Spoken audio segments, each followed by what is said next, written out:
I'm standing on the porch of 4247 Maple Drive, holding a bouquet of red roses, when the door opens and I realize I've made a terrible mistake. The woman looking at me isn't the Jennifer Martinez from my delivery app. This woman is older, mid-40s maybe, wearing a silk robe at 2 in the afternoon, her dark hair falling loose around her shoulders, a glass of wine in her hand, and she's looking at the roses, then at me, with an expression I can't quite read. "These are for you," I say automatically, because that's what I always say.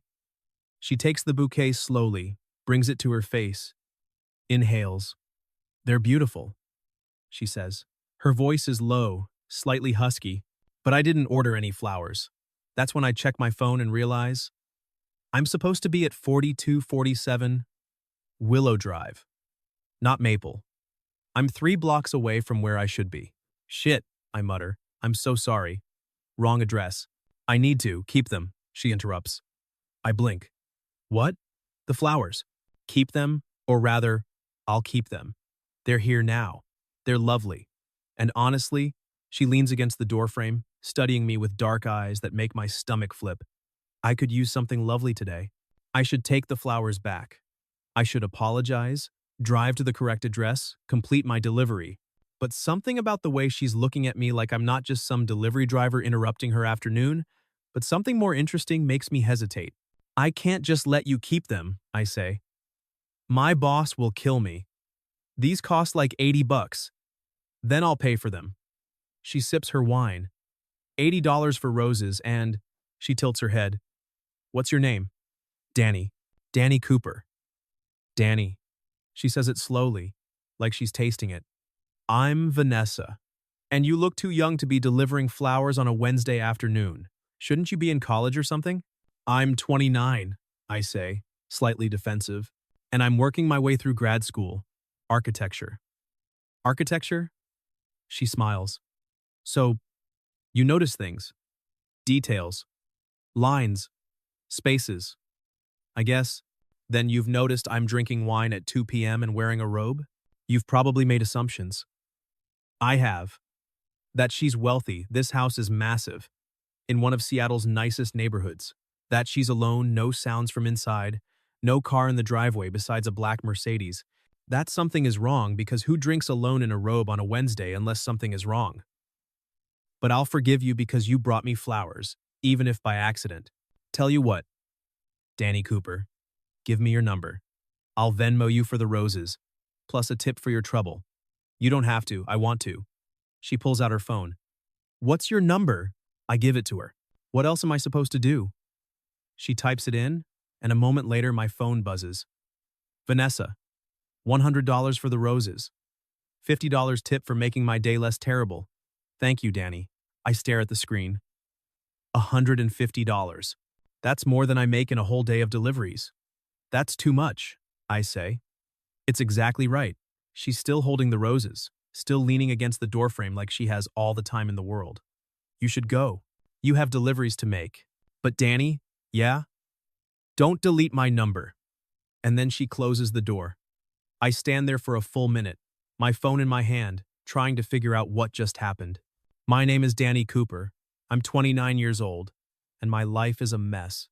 I graduated from University of Washington 4 years ago with a degree in architecture, thinking I'd land at some prestigious firm, design buildings, make my parents proud.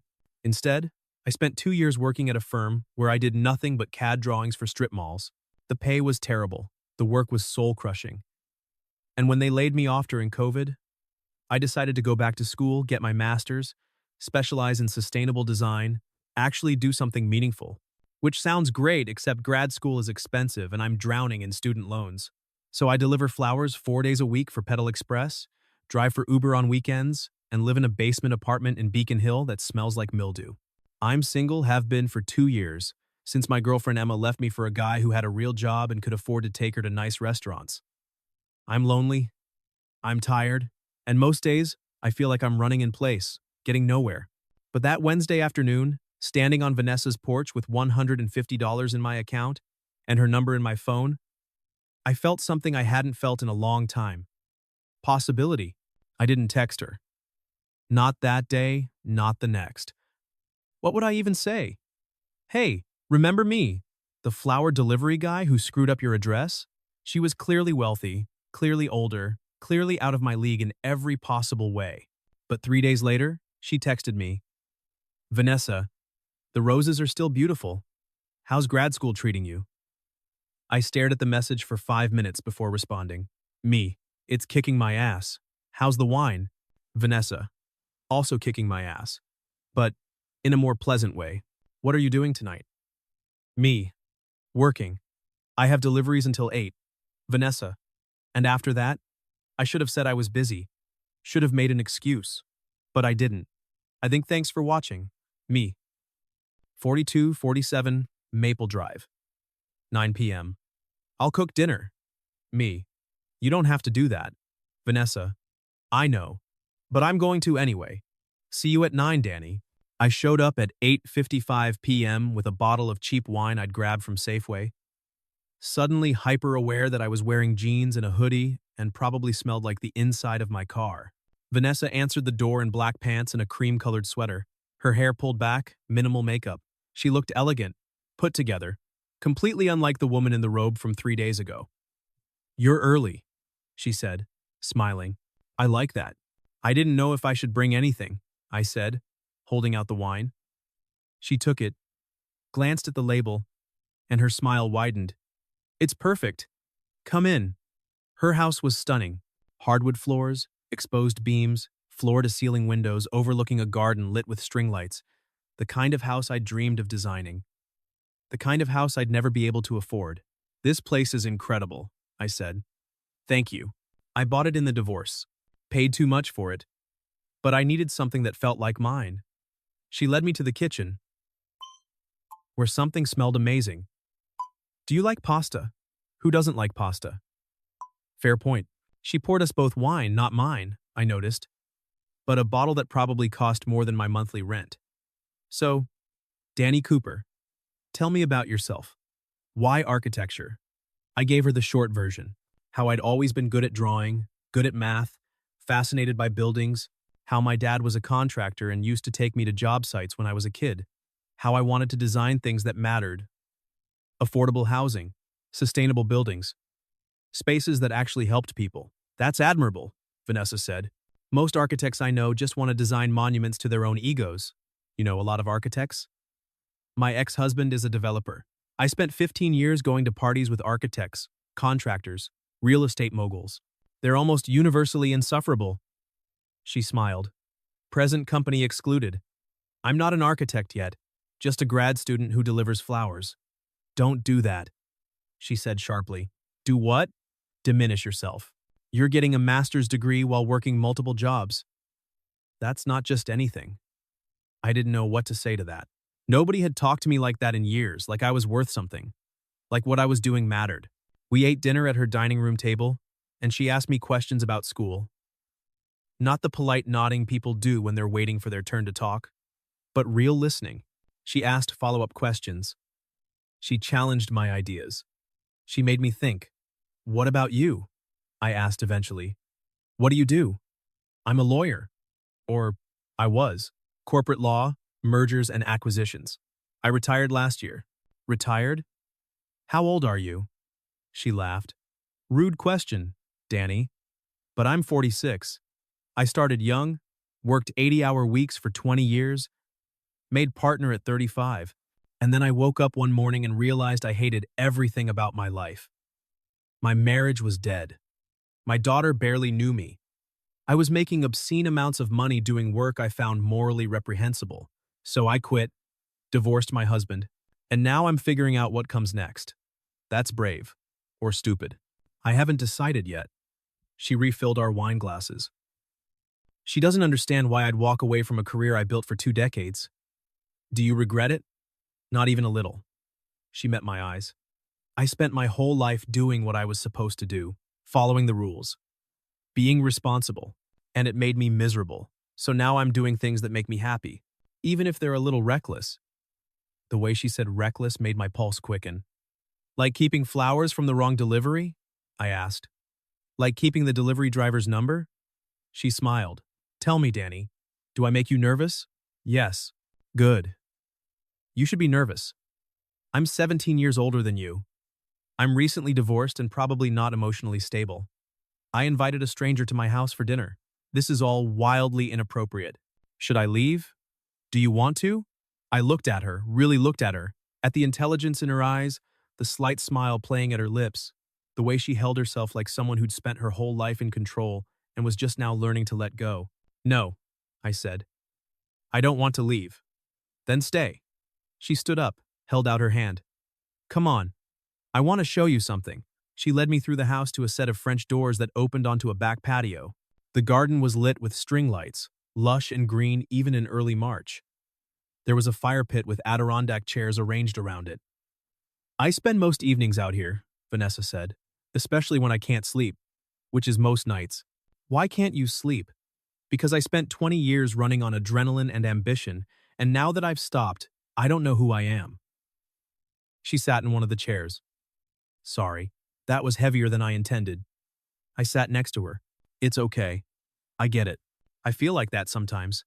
Like I'm supposed to know what I'm doing, but I'm just making it up as I go. That's called being human, Danny. She looked at me. Can I tell you something? Sure.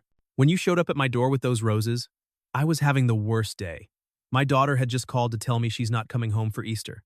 My therapist had just told me I'm avoiding real intimacy. And I was sitting alone in my house, drinking wine at 2 in the afternoon, wondering if this is all there is. She paused. And then you rang the doorbell. This sweet, flustered young man holding roses. And for the first time in months, I felt something other than numb. So you kept the flowers. And your number? She reached over and touched my hand. I shouldn't have. I know that. You're too young. This is inappropriate. But Danny, I'm so tired of doing what I should do. Her hand was warm on mine. I could smell her perfume, something expensive and subtle. My heart was pounding. What do you want to do?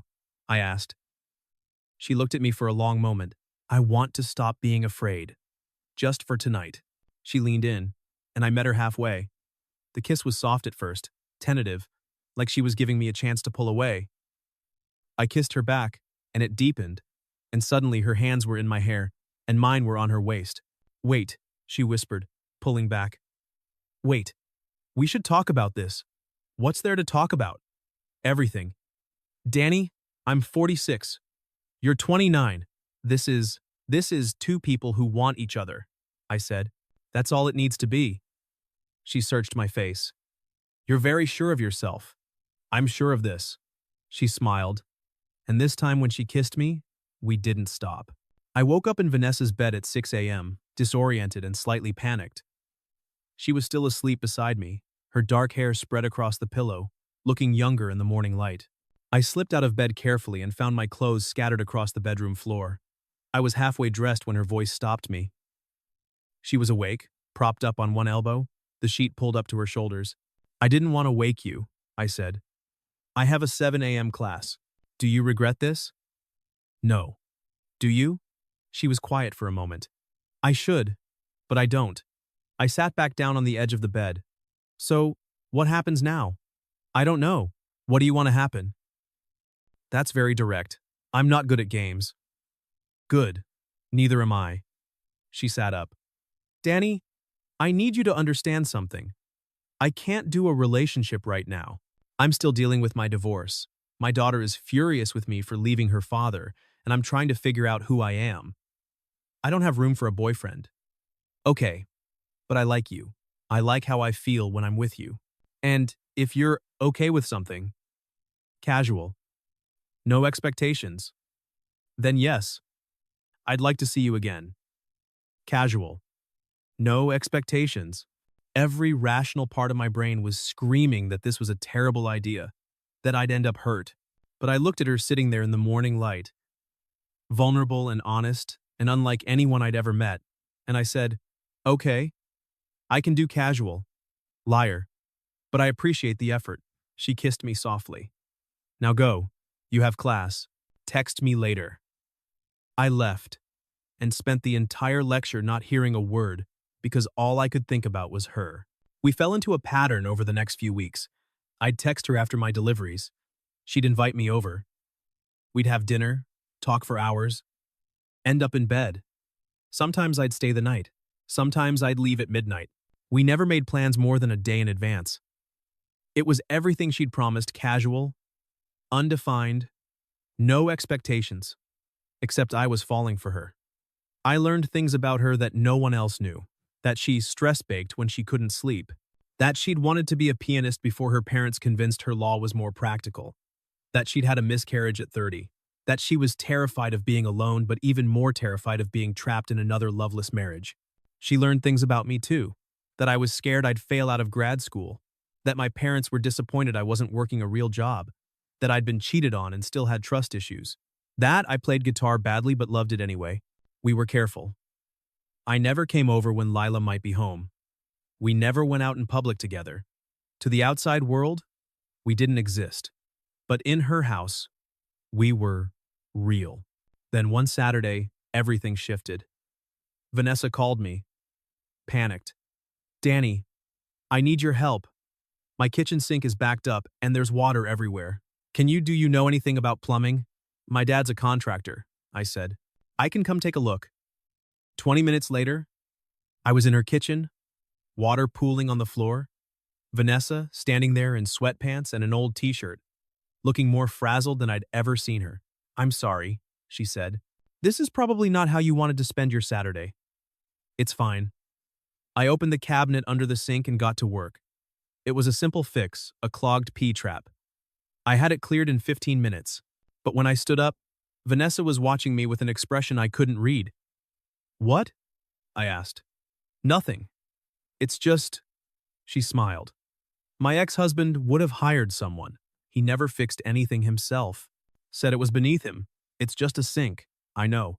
But watching you fix it, getting your hands dirty, actually solving the problem. She stepped closer. It's incredibly attractive. Yeah? Yeah. She kissed me, and it felt different this time, less desperate, more tender. That night, instead of me leaving at midnight like usual, Vanessa asked me to stay. How her ex had been controlling, dismissive of her career, resentful of her success, how she'd tried for years to make it work for Lila's sake. I spent 20 years building walls to protect myself, she said quietly, and now I'm trying to tear them down. But I don't know how. Then let me help, I said. She kissed me. You already are. A few weeks later, Vanessa had to go to Portland for a conference. She'd be gone for 3 days. The night before she left, she asked me to house sit, just to water the plants and check the mail, she said. The house feels too empty when I'm gone. You trust me with your house? I trust you with more than my house. Danny, I spent those 3 days living in Vanessa's house, sleeping in her bed, wearing her robe while I made coffee. I worked on my thesis at her dining room table. I played guitar in her living room. I felt, for the first time in years, like I belonged somewhere. On the second night, I got restless and explored. I found a room I'd never been in before, Vanessa's home office. It was lined with bookshelves. There was a drafting table in the corner, covered with sketches. I walked over, curious. The sketches were beautiful botanical drawings. Roses, peonies, orchids. At the bottom of one, I saw a signature. V. Chen. 1998. I didn't know you drew, I said the next day when she called. I used to, she said. Before law school. My art teacher said I should apply to RISD, but my parents wanted me to do something practical, so I stopped. Vanessa, these drawings are incredible. I was good at law, and being good at something is easier than being passionate about something. Do you ever think about starting again? Sometimes. But I'm 46. It feels too late. It's never too late. You quit law. You left your marriage. You're already becoming someone new. There was a long silence. Then, thank you for seeing me. The real me. When she came home, I was waiting. I'd set up her drafting table with fresh paper, new pencils, a vase of roses from her garden.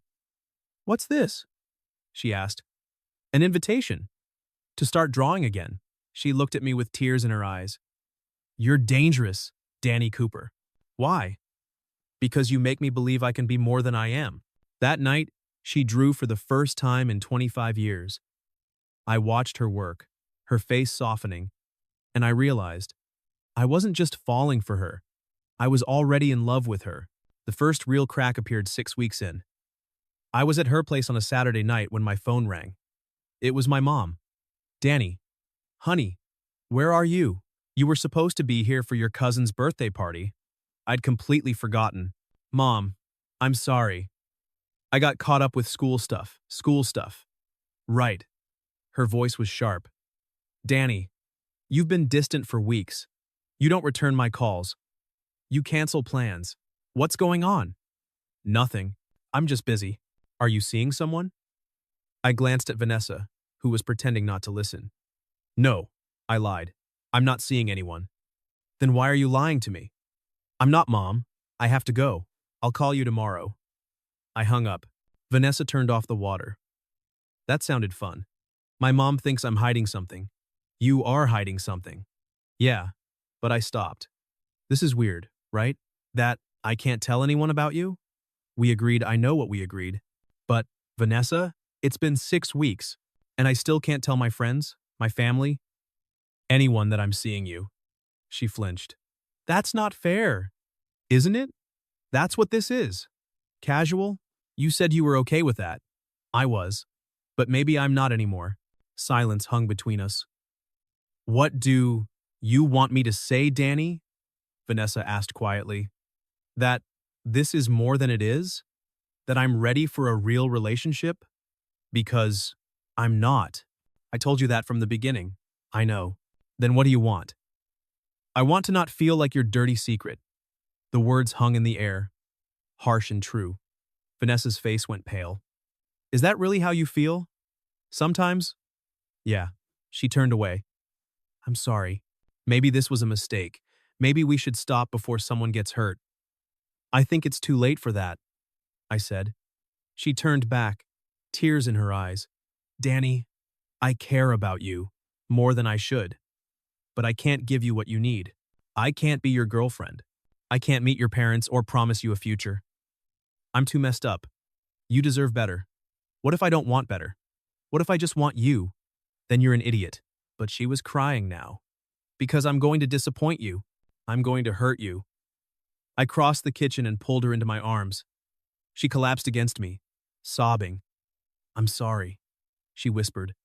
I held her tighter. What if we just take it one day at a time? No promises. Just this, for as long as it works. She pulled back, looking up at me with red eyes. You really are an idiot. Maybe, but I'm your idiot. She laughed through her tears. Okay. One day at a time. Things were better after that. Vanessa started opening up more. She introduced me to her friends casually, as my friend Danny. They clearly didn't believe we were just friends, but nobody said anything. I started staying over more nights, leaving clothes at her place. It started to feel like something real. But we still kept it hidden from the people who mattered most. My parents. Her daughter. The breaking point came in May. Leela came home from law school for a visit. Vanessa asked me not to come over that weekend. I understood. But Saturday night, I went to a bar with classmates, and I saw them. Vanessa and Lila, sitting in a corner booth with another woman. They were laughing, having wine, looking like a normal mother and daughter. And I realized this was Vanessa's real life. Her daughter, her friends, her world. I was just the secret she kept hidden. I should have left. Instead, I walked over. Vanessa. She looked up, and her face went white. What are you? I was just getting drinks. I looked at Lila. Hi, I'm Danny. Lila, she said slowly. How do you know my mom? I'm a friend. I said, the word tasting like ash. Your mom's been helpful with some architecture advice. It was a terrible lie. That's nice, Lila said, confused. Mom didn't mention she knew any architecture students. It's recent, Vanessa said quickly. Danny, this is my daughter Lila. We were just having a girls' night. I'll let you get back to it. I forced a smile. Good to see you. I walked away, my heart pounding. My phone buzzed 5 minutes later. Vanessa, can we talk? Please? I didn't respond. I went home and tried to convince myself this was fine. But I was furious and hurt and tired of being invisible. Vanessa showed up at my apartment at midnight. I opened the door to find her standing there in jeans and a sweater. "Can I come in?" she asked. I stepped aside. My apartment was tiny, a studio basement. It was nothing like her mansion. "I'm sorry," she said immediately. "For tonight. You didn't do anything wrong. I'm the one who walked over. You shouldn't have had to lie about who you are to me. What else was I supposed to do? Tell your daughter the truth?" "Danny, I don't know. But this isn't fair to you." "No, it's not. I was pacing now. We've been doing this for 2 months, and I still can't tell anyone about you." "What is this, Vanessa?" "It's complicated. Everything is complicated with you. But some things are simple. Either you want to be with me, or you don't. It's not that simple." "Yes, it is." I stopped. "I'm in love with you." "There. I said it. I'm in love with you. And I'm tired of hiding it." She stared at me, her eyes wide. "Danny, you don't have to say it back. But I need to know if there's a future here. Any future. Or if I'm just wasting my time." "You're not wasting your time, then what am I doing?" "Because from where I'm standing, I'm the guy you call when you're lonely. The secret you keep hidden away. And I deserve more than that." Tears were streaming down her face now. "You're right. You do deserve more. You deserve someone your own age who can give you a normal relationship. Someone who isn't broken. You deserve better than me. I don't want better. I want you." "Why?" She was crying openly now. "Why do you want me? I'm 46 years old, Danny. I have a daughter your age. I'm divorced and damaged. Why would you choose this?" "Because when I'm with you, I feel like I matter," I said quietly. "Because you listen to me. You challenge me. You make me want to be better. And yeah, it's messy, but I don't care. I love you anyway." She crossed the room and kissed me, desperate, hungry. "I love you too," she whispered. "God help me, I love you too." Everything changed after that night. Vanessa told Lila 2 days later. It went badly. Vanessa called me afterward, her voice raw.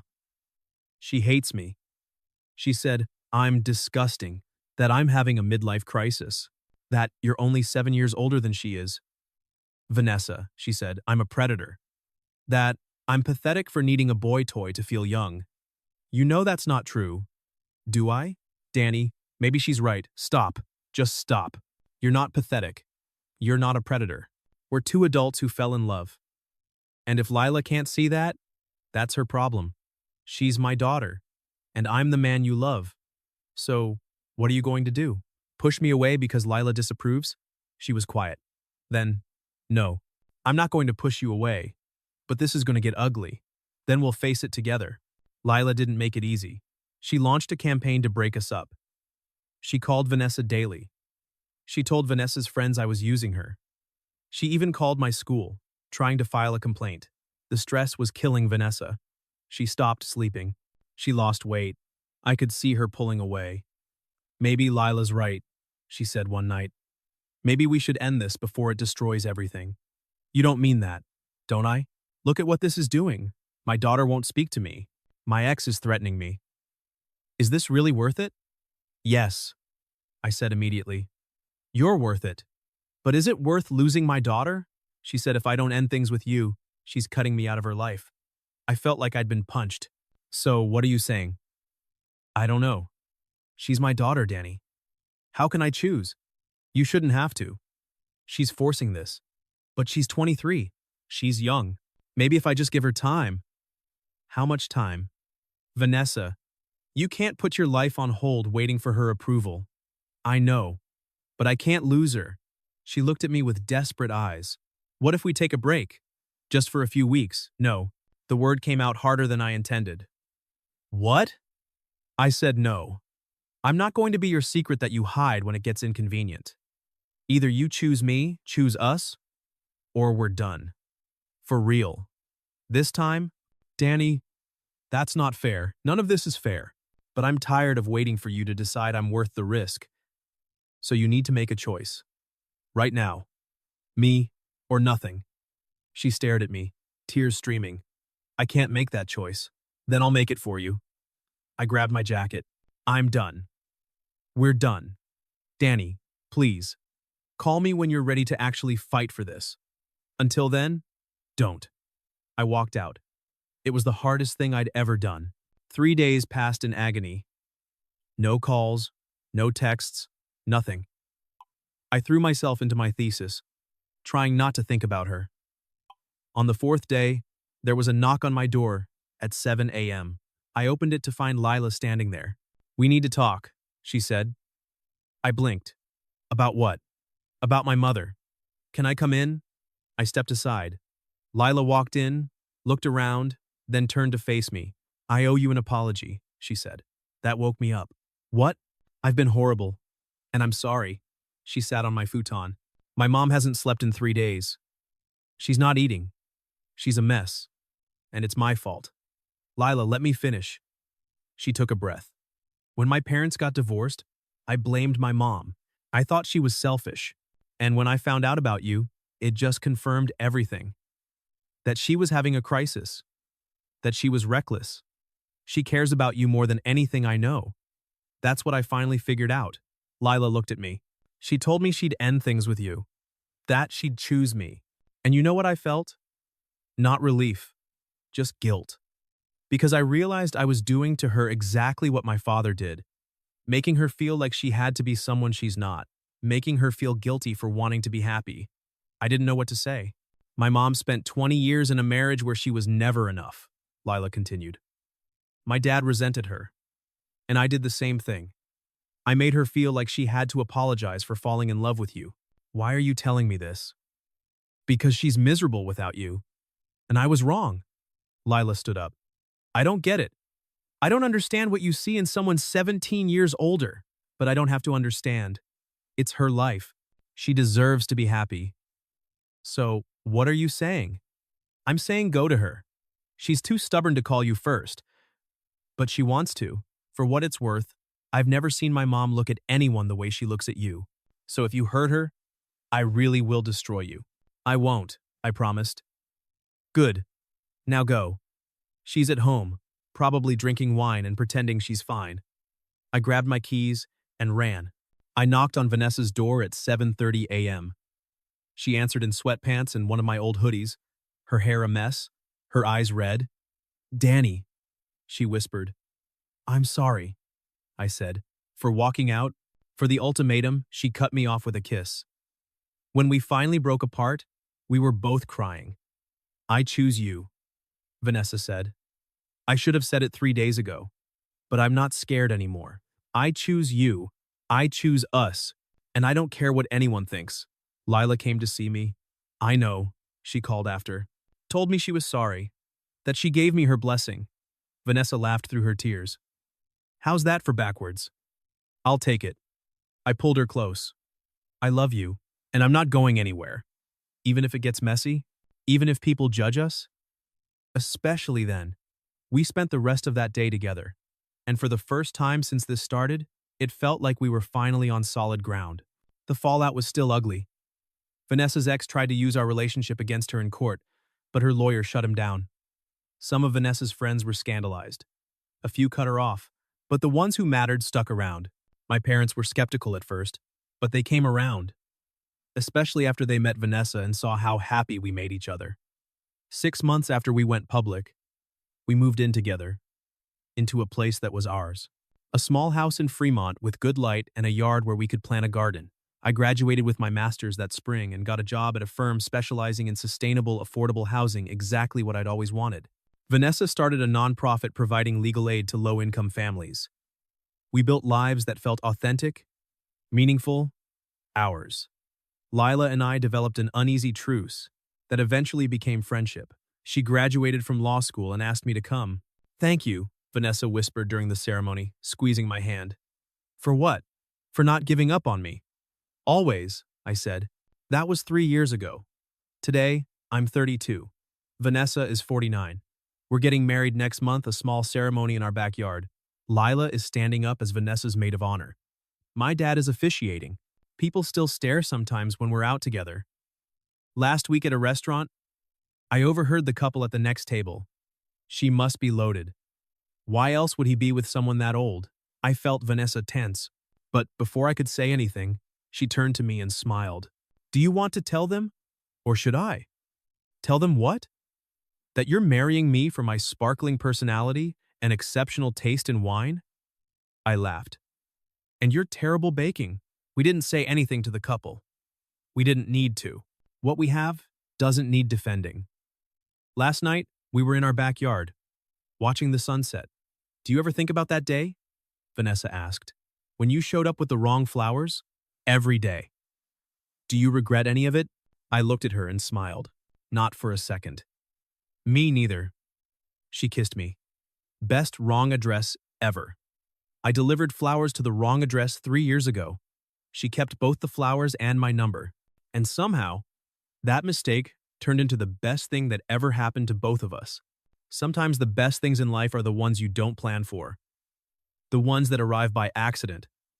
At the wrong address. At exactly the right time.